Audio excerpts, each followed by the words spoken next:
September 1st, 1939. The Polish-German border, near the Tczew Bridge. The pre-dawn air is thick with mist and the metallic tang of diesel fumes. Inside the cramped, vibrating hull of a Panzer II, Feldwebel Klaus Richter braces himself against the cold steel. The grinding of the tank's tracks is a constant bone-jarring roar, a mechanical beast straining at its leash. He squints through his vision slit, seeing only the ghostly shapes of the panzers ahead and the dark, silent pine trees that mark the frontier. For weeks, his unit, the 3rd Panzer Division, has been massing here, a coiled spring of steel and men. The propaganda newsreels told them they were the architects of a new age, the iron fist of the Führer. Looking at the endless columns of armor disappearing into the fog, it was easy to believe. A crackle in his headset, a clipped, tense voice. "Vorwärts, marsch, go!" The lurch forward is immediate, violent. The Panzer II, a light, nimble machine, crashes through the undergrowth. Richter's world narrows to the rattling of machine gun ammunition in their belts and the rhythmic clank of the tracks devouring the soft earth. Moments later, the world erupts. The sky is torn apart by a sound he has never heard before, a terrifying, descending scream. He instinctively ducks, but the sound passes over them. The Junkers Ju-87 Stukas, the Jericho trumpets. Their sirens are the overture to destruction. Ahead, the Polish defenses erupt in plumes of black earth and fire. The Blitzkrieg has begun. For hours, it feels like a training exercise. The Polish resistance is brave but scattered. Their anti-tank rifles ping harmlessly off the armor. Their cavalry, a symbol of a bygone era, are tragically cut down by the relentless chatter of his MG-34. Richter feels a surge of invincibility. This is the new way of war. Speed, shock, overwhelming force. They are not bogged down in trenches like their fathers were. They are a torrent, a flood of steel washing over the plains of Poland. They bypass strong points, sever communication lines, and sow chaos deep behind the enemy front. By midday, they halt to refuel. Richter clambers out, his ears ringing, his uniform sweat and stained with grease. As the fuel trucks arrive, he sees his company commander, Hauptmann Gerlach, in a hushed, agitated conversation with a supply officer. Richter can't hear the words, only the tone, sharp, worried. He glances at his own panzer's fuel gauge. It had been full this morning. Now it was alarmingly low. These machines, he realizes, are thirsty, unbelievably thirsty. The supply officer shakes his head, gesturing back towards the Reich with an empty, helpless motion.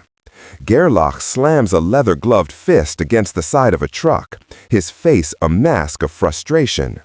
That night, huddled around a small fire, the euphoria of the day's victory begins to curdle with a strange anxiety.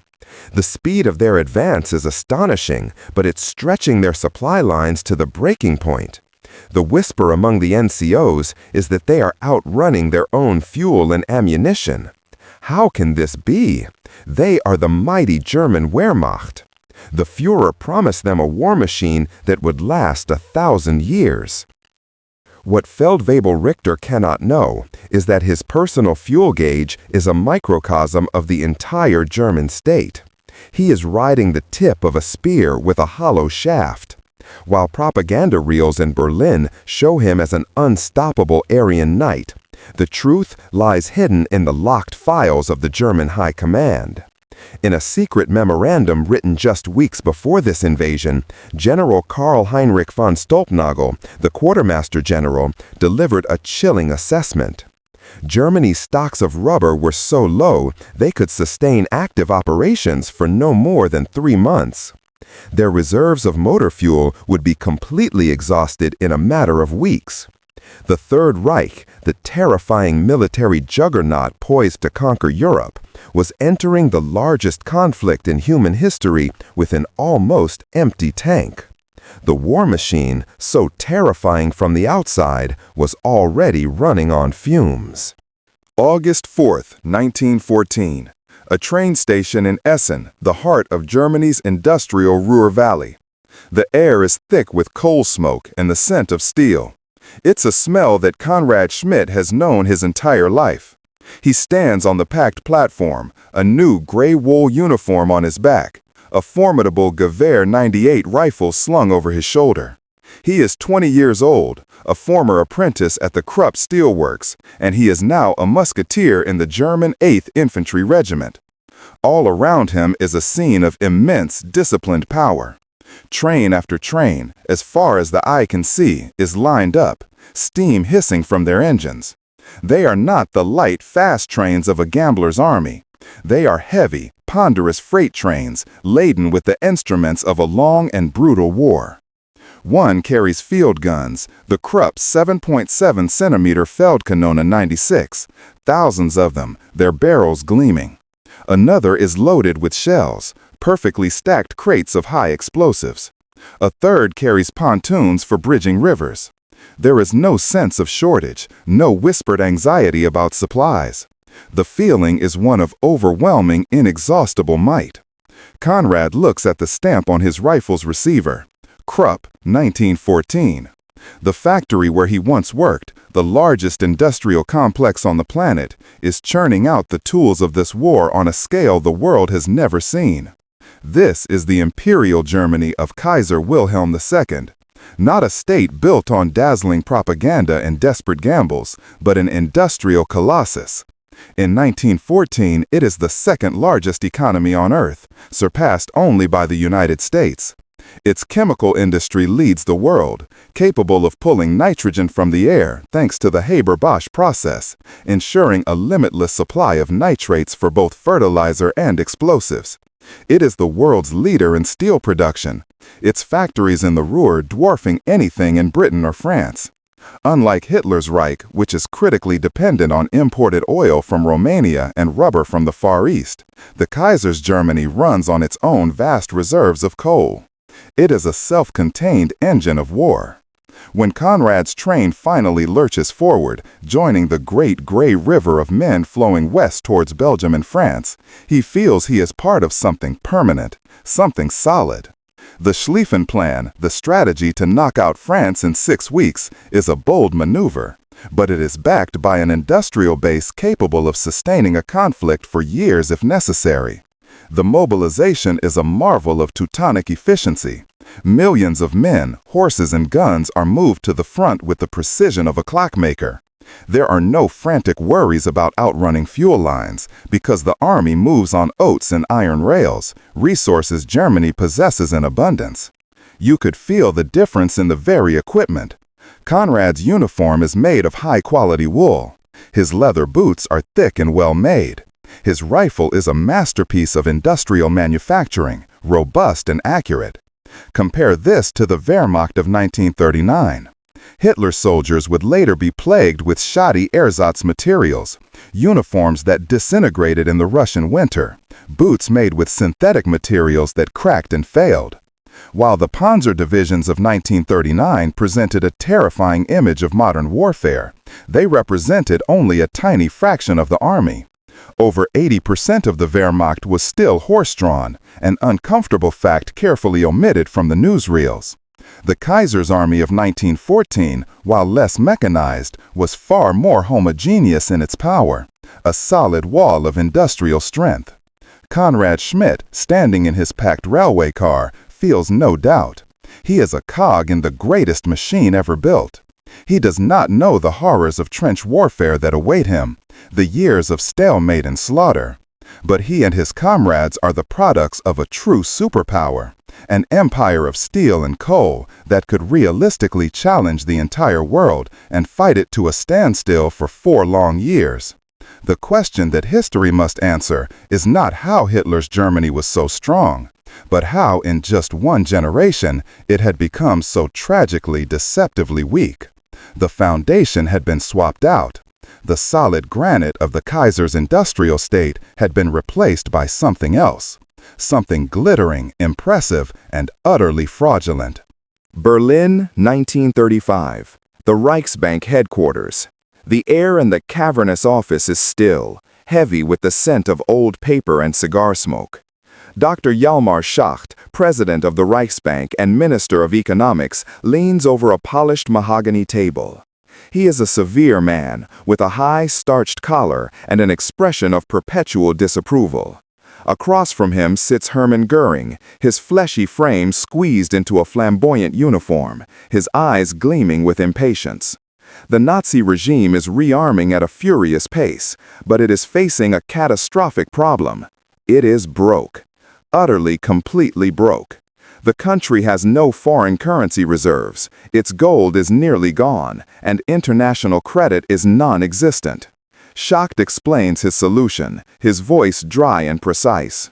He calls it the Mefo Bill. It is a work of diabolical genius. The government needs to pay arms manufacturers like Krupp and Rheinmetall, but it has no money. So, Schacht has created a dummy corporation, the Metallurgische Forschungsgesellschaft, or MEFO. Arms companies will draw bills of exchange, essentially IOUs, on this company. The Reichsbank will then guarantee these bills. In effect, the Nazi government is paying for its tanks, planes, and battleships with a special, secret currency that appears on no official budget.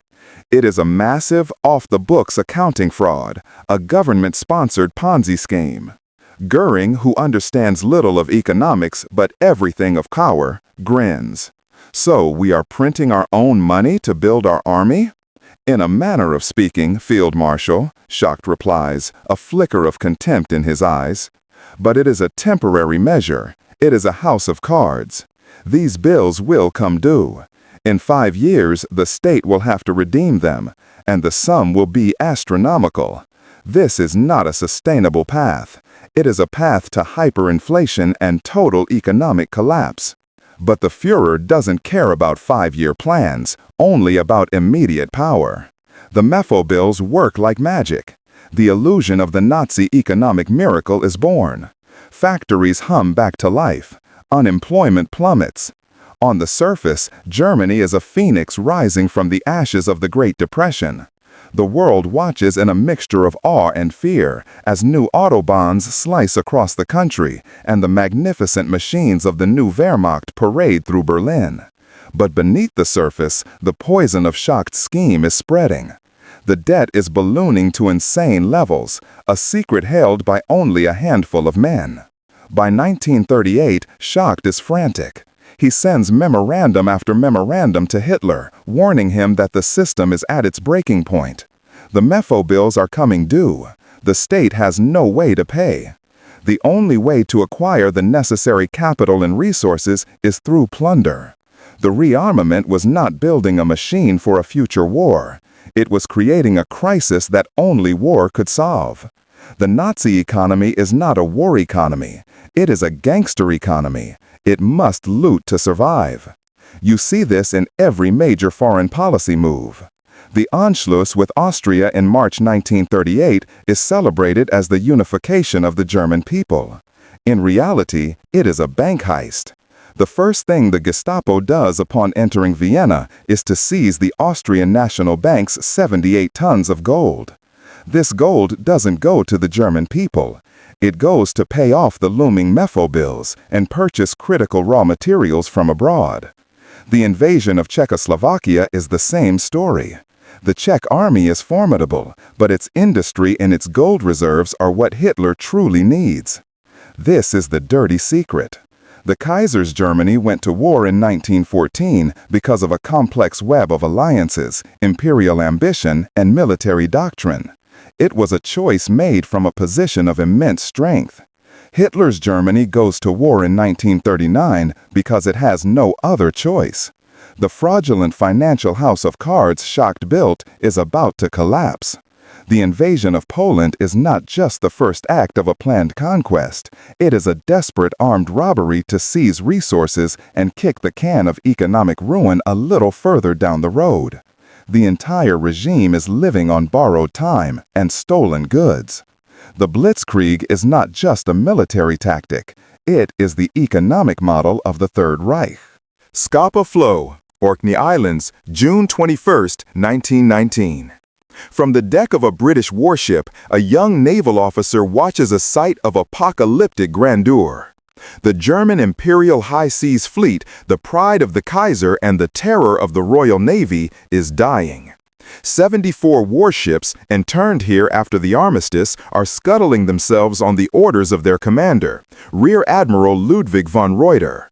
One by one, the great dreadnoughts, SMS Friedrich der Grosse, SMS Prince Regent Luitpold, SMS Bayern, list, capsize, and sink beneath the waves, their giant guns slipping into the cold, dark water. It is a defiant Wagnerian end for a fleet that was, for a time, the second most powerful on the planet. It was a fleet built by a true industrial superpower designed to challenge Britain for mastery of the seas. Now, flash forward 20 years. Berlin, 1939. Grand Admiral Erich Raeder, a veteran who served in the Kaiser's Navy and witnessed its power firsthand, stands before a vast map of the world in his office. He is now the commander of Hitler's Navy, the Kriegsmarine. The contrast between the fleet of his youth and the one he now commands is not just stark, it is pathetic. The ghost of the High Seas Fleet haunts this room. Where the Kaiser had dozens of frontline battleships and battlecruisers, Raeder has none. The two new battleships, Bismarck and Tirpitz, are years from being ready. He has two battlecruisers, Scharnhorst and Gneisenau, magnificent ships, but no match for the core of Britain's home fleet. He has three so-called pocket battleships, clever designs meant to outrun anything that could sink them and sink anything they couldn't outrun. But they are commerce raiders, not instruments of sea control. His cruiser force is small, his destroyer force even smaller. The only bright spot is Karl Dunitz's U-boat arm, but at the start of the war, he has only 57 submarines, of which only about 24 are ocean-going boats capable of threatening Atlantic convoys. Raeder knows the truth. The Kriegsmarine is a joke compared to its predecessor. It is a surface-level force, a show fleet designed for propaganda and prestige, not for a real war against the Royal Navy. His ambitious shipbuilding program, Plan Z, which called for a massive, balanced fleet centered on aircraft carriers and super battleships, was not scheduled for completion until 1948. Hitler has plunged Germany into war a decade too soon for the Navy. Raeder's pre-war directives from Hitler are practically a death sentence. In the event of war with Britain, his orders are to show how to die gallantly. He is not expected to win. He is not expected to control the sea lanes. He is expected to be a nuisance, to tie up British resources, and to fight and be destroyed with honor. You can see the industrial and economic weakness of the Nazi state reflected perfectly in its navy. Building a dreadnought is the ultimate expression of a nation's industrial might. It requires vast quantities of high-quality steel, advanced optics, complex turbine engines, and enormous gun foundries. The Kaiser's Germany could build them by the dozen.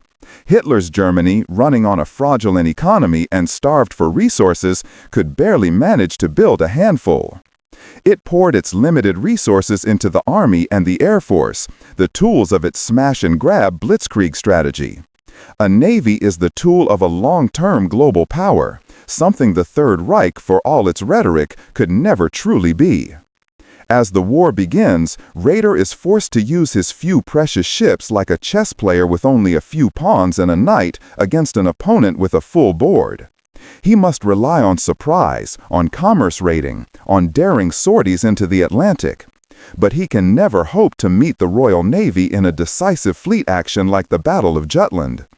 The ghosts of the High Seas Fleet, lying at the bottom of Scapa Flow, are a constant silent rebuke. They are the ghosts of a real navy, belonging to a real industrial power. Raeder is left with just the shadow. December 5, 1941. A makeshift supply depot near Mozhaisk, 60 miles west of Moscow. The wind howls across the frozen Russian plain, driving snow so fine and hard it feels like sand against the skin. Hauptmann Werner Dietrich, a quartermaster with the 4th Panzer Army, pulls his threadbare greatcoat tighter, the cold seeping into his bones. Inside his tent, a single lantern casts a flickering, pathetic light on stacks of paperwork. They are requisitions, desperate, impossible requisitions from frontline units. One from the 10th Panzer Division requests 500 sets of winter camouflage, 2,000 pairs of felt-lined boots, and 100 tons of antifreeze. Dietrich stares at the paper and laughs, a harsh, humorless bark. He has no winter camouflage. He has no felt-lined boots. The boots his men wear are the same leather jackboots they invaded Poland in, now frozen solid and causing thousands of cases of frostbite. The antifreeze he has is rated for German winters, for -10 Celsius. Here, the temperature has plunged to -35. The engine blocks of his panzers and trucks are cracking open. Another requisition asks for spare tracks for a Panzer IV. He has none. The German industrial base, so lauded was Goebbels, was never designed for a protracted war of attrition. It was designed for short, victorious campaigns, after which equipment would be brought back, repaired, and prepared for the next lightning strike. The assumption was that the Soviet Union would collapse in 8 weeks. It has now been nearly 6 months. The war machine is breaking down. Dietrich steps outside his tent and looks at the reality of Hitler's army. The propaganda myth of a fully mechanized force dies here, in the Russian snow. For every one of his frozen panzers, he sees 50 horse-drawn carts. Panzer horses, small, tough Russian ponies, are the true prime movers of the Wehrmacht. They are what carry the food, the ammunition, the few supplies he has. Over 2.5 million horses will serve in the German army during the war, far more than in the Kaiser's army of World War I. The Blitzkrieg machine, in reality, runs on oats. This is the reckoning. The chickens of the gangster economy are coming home to roost. The short, victorious wars against Poland and France were successful because they were, in essence, looting expeditions. French trucks, fuel reserves, and raw materials were captured and immediately fed back into the German war effort to prepare for the next gamble, Operation Barbarossa. But Russia is different. It is too vast. It absorbs the German army like a sponge, and it does not break. There is no quick victory, no massive cache of resources to capture. The plunder has run out. Now, the Wehrmacht must survive on the actual output of the German economy, and that economy is a hollow shell. Compared to the Imperial Germany that thought the world for 4 years, the Nazi state is revealed as a fraud. The Kaiser's Germany sustained a 2-front war through genuine industrial strength and chemical innovation. Hitler's Germany begins to collapse after 6 months of a 1-front war because its foundations were built on lies, theft, and unsustainable debt. The lack of rubber means tires are cracking in the cold. The lack of oil means panzers are abandoned, not for lack of fighting spirit, but for lack of fuel. Hauptmann Dietrich looks east, towards the distant glow of the battle for Moscow. He knows, with a certainty that chills him more than the wind, that they will not take the city. They cannot. An army cannot advance when its machines are frozen, its men are starving, and its supply lines are a fiction. The dirty secret, whispered in the memoranda of economists and generals for years, is now laid bare for all to see in the endless Russian snow. The fearsome Nazi war machine was a gambler on a winning streak, but the house always wins. The house of cards, built on a foundation of lies, is finally, irrevocably beginning to collapse.